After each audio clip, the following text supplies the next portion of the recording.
अभी हम पढ़ेंगे मानव भूगोल के चैप्टर 6 जो तृतीयक और चतुर्थ क्रियाकलाप के अभ्यास प्रश्न। इसके टेक्स्ट हम पहले पढ़ चुके हैं, तो अभ्यास प्रश्न देखेंगे। पहला क्वेश्चन है, नीचे दिए गए 4 विकल्पों में से सही उत्तर चुनिए। क्वेश्चन नंबर पहला है, निम्नलिखित में से कौन सा एक तृतीय क्रियाकलाप है। 4 ऑप्शन दिए गए हैं, खेती, बुनाई, व्यापार और आखेट। इसमें जो व्यापार है ग ऑप्शन, ये तृतीय क्रियाकलाप है। इसके अलावा दूसरा क्वेश्चन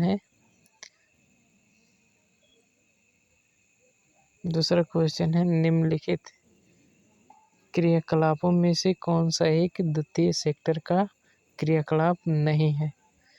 तो इसमें 4 ऑप्शन दिए गए हैं, इस्पात प्रगलन, वस्त्र निर्माण, मछली पकड़ना, टोकरी बुनना।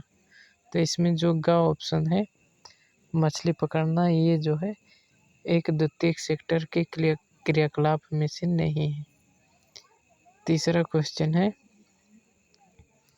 निम्नलिखित में से कौन सा एक सेक्टर दिल्ली, मुंबई, चेन्नई और कोलकाता में सर्वाधिक रोजगार प्रदान करता है।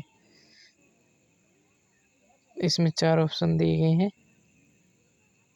प्राथमिक, द्वितीयक, तृतीयक और सेवा।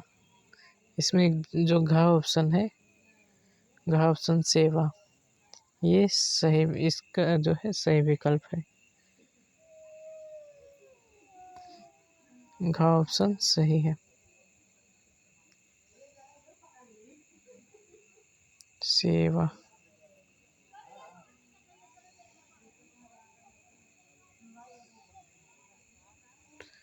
दूसरा, उसके बाद चौथा क्वेश्चन है,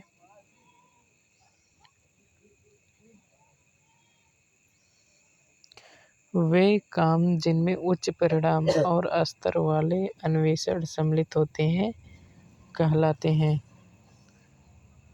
पहला ऑप्शन है द्वितीय क्रियाकलाप, दूसरा ऑप्शन है पंचम क्रियाकलाप, तीसरा ऑप्शन है चतुर्थ क्रियाकलाप और चौथा ऑप्शन है प्राथमिक क्रियाकलाप।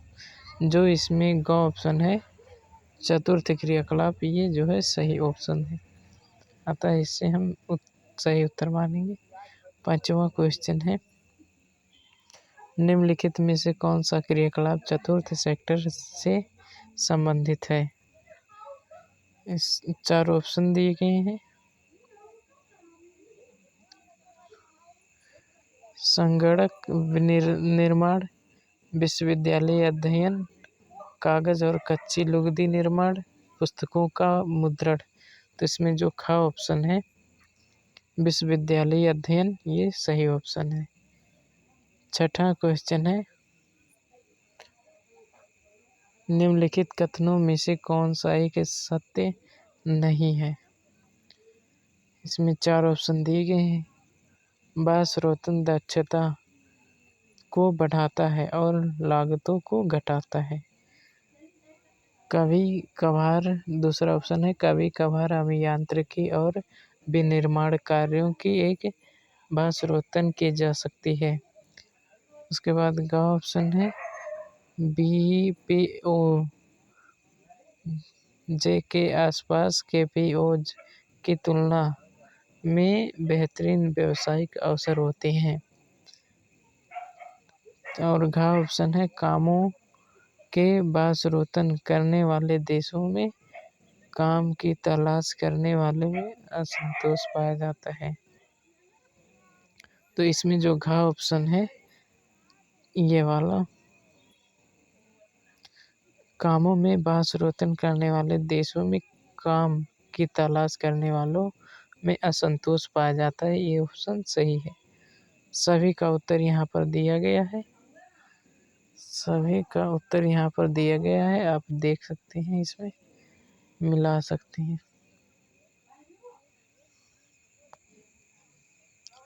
प्रश्न नंबर दूसरा है, निम्नलिखित प्रश्नों के उत्तर लगभग 30 शब्दों में देना है। क्वेश्चन नंबर पहला, फुटकर व्यापार सेवा को स्पष्ट कीजिए। क्या करना है? फुटकर व्यापार सेवा को स्पष्ट करना है।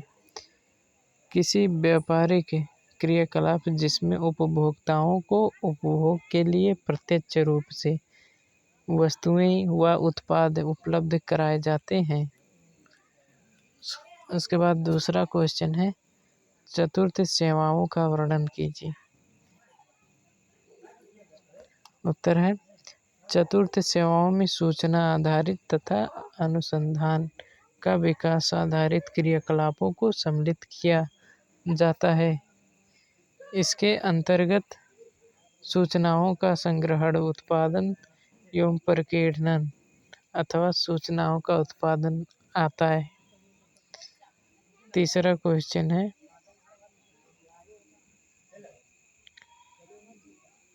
विश्व में चिकित्सक पर्यटन के क्षेत्रों में तेजी से उभरते हुए देशों के नाम लिखिए। तो उत्तर है, विश्व भारत में चिकित्सक पर्यटन के क्षेत्र में अग्रणी देश बनकर उभरा है। इसके अलावा थाईलैंड और सिंगापुर, मलेशिया जैसे विकासशील देश भी चिकित्सक पर्यटन से लाभान्वित हो रहे हैं। भारत, स्विट्जरलैंड और ऑस्ट्रेलिया विशिष्ट परीक्षणों की सुविधाएं उपलब्ध करा रही हैं। उसके बाद चौथा क्वेश्चन है, अंकीय विभाजक क्या है?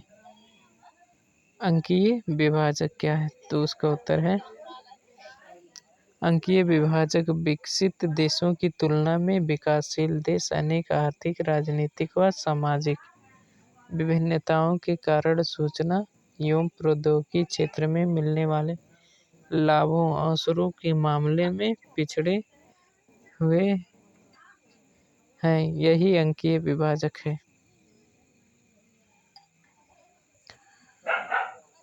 प्रश्न तीसरा है, निम्नलिखित प्रश्नों के उत्तर 150 शब्दों में दें। जो है 150 में उत्तर देना है, 150 शब्दों में। तो पहला क्वेश्चन है, आधुनिक आर्थिक विकास में सेवा सेक्टर की सार्थकता और वृद्धि की चर्चा कीजिए। तो उसका उत्तर है, किसी देश के आर्थिक विकास में सेवा सेक्टर की सार्थकता का मापन उसके अंतर्गत होने वाले विभिन्न क्रियाकलापों के विकास के स्तर का आकलन करने के बाद ही संभव हो सकता है। सेवा सेक्टर के अंतर्गत होने वाले क्रियाकलाप निम्नलिखित हैं। पहला है वाणिज्य और व्यापार। इसके दो स्तर हैं, फुटकर व्यापार तथा थोक व्यापार।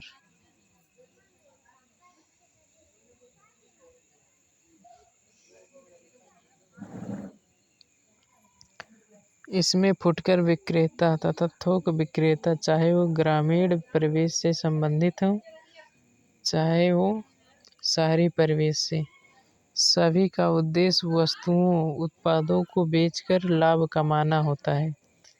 किसी देश में व्यापार और वाणिज्य में विशेष रूप से आधुनिक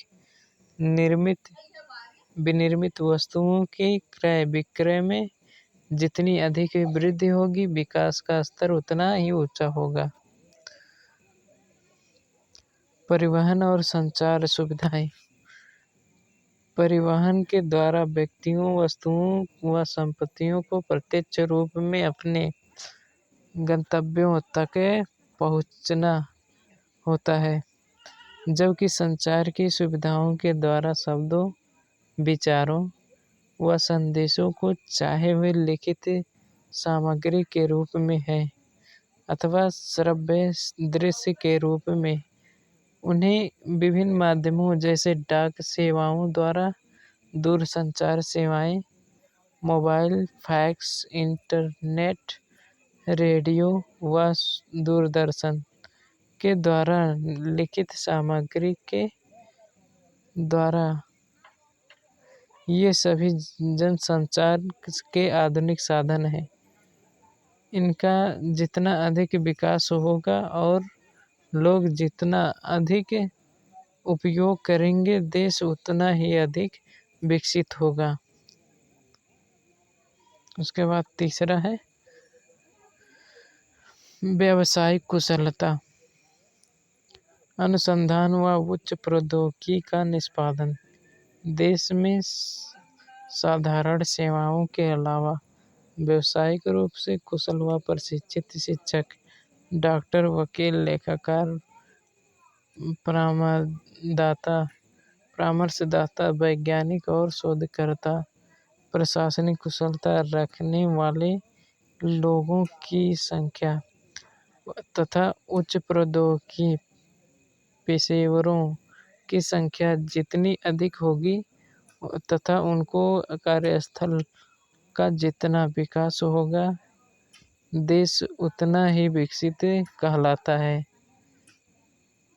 विकसित देशों में तृतीय क्रियाकलापों में संलग्न जनसंख्या का प्रतिशत अधिक होता है।